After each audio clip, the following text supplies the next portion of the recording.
जय श्री कृष्णा। प्यारे दोस्तों, कैसे हैं आप? तो क्या आप सभी तैयार हैं एक प्यारे वीडियो के लिए? आज के इस वीडियो में हम बात करेंगे श्रावण सोमवार के व्रत और उसकी कथा के बारे में। दोस्तों, यदि वीडियो आपको अच्छा लगे तो वीडियो को लाइक करें, अपने मित्रों के साथ शेयर करें और हमारे इस यूट्यूब चैनल को सब्सक्राइब जरूर करें एवं हमारे इस वीडियो के नीचे कमेंट्स बॉक्स में जय श्री कृष्णा अवश्य लिखें। तो चलिए बात करते हैं श्रावण सोमवार व्रत की कथा के बारे में। श्रावण सोमवार की कथा के अनुसार अमरपुर नगर में एक धनी व्यापारी रहता था। दूर दूर तक उसका व्यापार फैला हुआ था। नगर में उस व्यापारी का सभी लोग मान सम्मान करते थे। इतना सब कुछ होने के पर भी वह व्यापारी अंदर से बहुत दुखी था, क्योंकि उस व्यापारी का कोई पुत्र नहीं था। दिन रात उसे एक ही चिंता सताती रहती थी कि उसकी मृत्यु के बाद उसके इतने बड़े व्यापार और धन संपत्ति को कौन संभालेगा। पुत्र पाने की इच्छा से वह व्यापारी प्रति सोमवार भगवान शिव की व्रत पूजा किया करता था। शाम को व्यापारी शिव मंदिर में जाकर भगवान शिव के सामने घी का दीपक जलाया करता था। उस व्यापारी की भक्ति देखकर एक दिन पार्वती जी ने भगवान शिव से कहा, हे प्राणनाथ, यह व्यापारी आपका सच्चा भक्त है। कितने दिनों से ये सोमवार का व्रत और पूजा नियमित रूप से कर रहा है। भगवान, अब तो आप इस व्यापारी की मनोकामना अवश्य पूर्ण करें। तब भगवान शिव ने मुस्कुराते हुए कहा, हे पार्वती, इस संसार में सबको उसके कर्म के अनुसार फल की प्राप्ति होती है।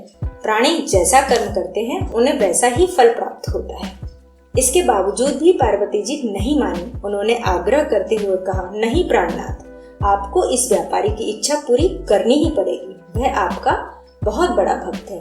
प्रति सोमवार आपका विधिवत व्रत रखता है और पूजा अर्चना के बाद आपको भोग लगाकर एक समय भोजन ग्रहण करता है। आपको उसे पुत्र प्राप्ति का वरदान तो देना ही होगा। पार्वती जी का इतना आग्रह देखकर भगवान शिव ने कहा, तुम्हारे आग्रह पर मैं इस व्यापारी को पुत्र प्राप्ति का वरदान देता हूँ, लेकिन इसका पुत्र 16 वर्ष से अधिक जीवित नहीं रहेगा। उसी रात भगवान शिव ने स्वप्न में उस व्यापारी को सुदर्शन देकर उसे पुत्र प्राप्ति का वरदान दिया और उसके पुत्र के 16 वर्ष तक जीवित रहने की बात भी बताई। भगवान के वरदान से व्यापारी को खुशी तो हुई, लेकिन पुत्र की अल्पायु की चिंता से उस खुशी को नष्ट हो गया। व्यापारी पहले की तरह सोमवार का विधिवत व्रत करता रहा। कुछ महीने पश्चात उसके घर अति सुंदर पुत्र उत्पन्न हुआ। पुत्र जन्म से व्यापारी के घर में खुशियां भर गई। बहुत धूमधाम से पुत्र जन्म का समारोह मनाया गया। व्यापारी को पुत्र जन्म की अधिक खुशी नहीं हुई, क्योंकि उसे पुत्र की अल्प आयु के रहस्य का पता था। यह रहस्य घर में किसी को भी मालूम नहीं था। विद्वान ब्राह्मणों ने उस पुत्र का नाम अमर रखा। जब अमर 12 वर्ष का हुआ तो शिक्षा के लिए उसे वाराणसी भेजने का निश्चय किया। व्यापारी ने अमर के मामा दीपचंद को बुलाया और कहा कि अमर को शिक्षा प्राप्त करने के लिए वाराणसी छोड़ आओ। अमर अपने मामा के साथ शिक्षा प्राप्त करने के लिए चल दिया।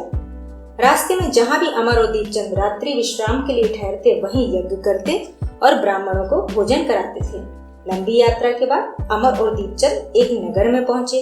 उस नगर के राजा की कन्या के विवाह की खुशी में पूरे नगर को सजाया गया था।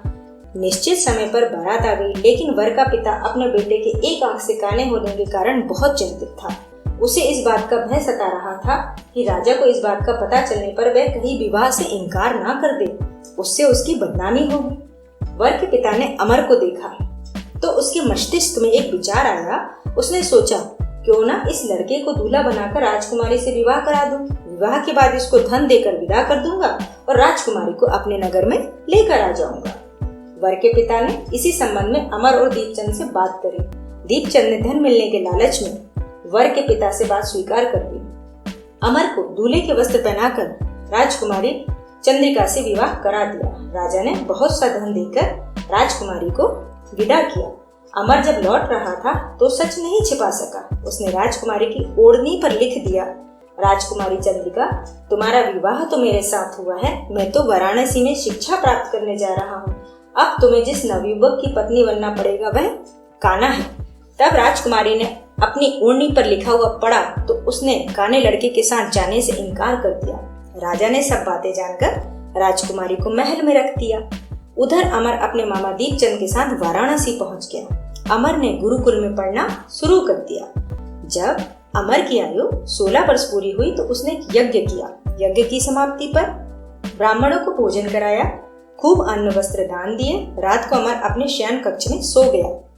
शिव के वरदान के अनुसार शयनावस्था में ही अमर के प्राण पखेरु उड़ गए। सूर्योदय पर मामा अमर को मृत देखकर रोने पीटने लगा। आसपास के लोग भी एकत्र होकर दुख प्रकट करने लगे। मामा के रोने विलाप करने के स्वर समीप से गुजरते हुए भगवान शिव और माता पार्वती जी ने भी सुना। पार्वती जी ने भगवान से कहा, हे प्राणनाथ, मुझसे इसके रोने के स्वर सहन नहीं हो रहे, आप इस व्यक्ति के कष्ट अवश्य दूर करें। तब भगवान शिव ने पार्वती जी के साथ अदृश्य रूप में समीप जाकर अमर को देखा तो पार्वती जी से बोले, पार्वती जी, यह तो उसी व्यापारी का पुत्र है। मैंने इसे 16 वर्ष की आयु का वरदान दिया था, इसकी आयु तो पूरी हो गई। पार्वती जी ने फिर भगवान शिव से निवेदन किया कि हे प्राणनाथ, आप इस लड़के को जीवित करें, नहीं तो इसके माता पिता पुत्र की मृत्यु के कारण रो रो कर अपने प्राणों का त्याग कर देंगे।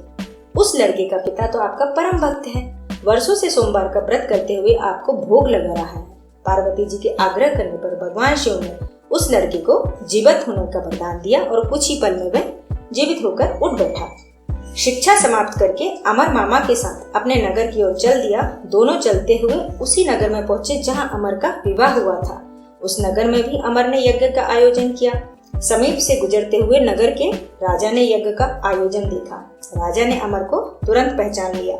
यज्ञ समाप्त होने पर राजा अमर और उसके मामा को महल में ले गया और कुछ दिन उन्हें महल में रखकर बहुत सा धन वस्त्र देकर राजकुमारी के साथ विदा किया। रास्ते में सुरक्षा के लिए राजा ने बहुत से सैनिकों को भी साथ भेजा।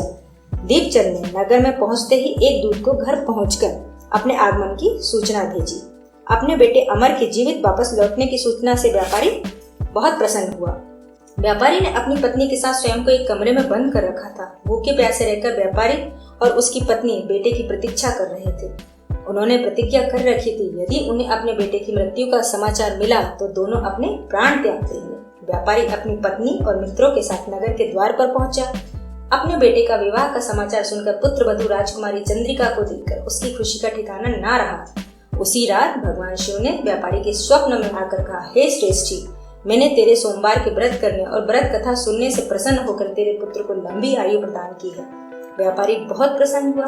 सोमवार का व्रत करने से व्यापारी के घर में खुशियां लौट आई। शास्त्रों में लिखा है कि जो स्त्री पुरुष सोमवार का विधिवत व्रत करते हैं और व्रत कथा सुनते हैं, उनकी सभी इच्छाएं पूरी होती हैं। तो आज के लिए बस इतना ही। उम्मीद है आपसे फिर मिलेंगे एक नए वीडियो के साथ। टेक केयर, ध्यान रखें, सुरक्षित रहें। जय श्री कृष्णा।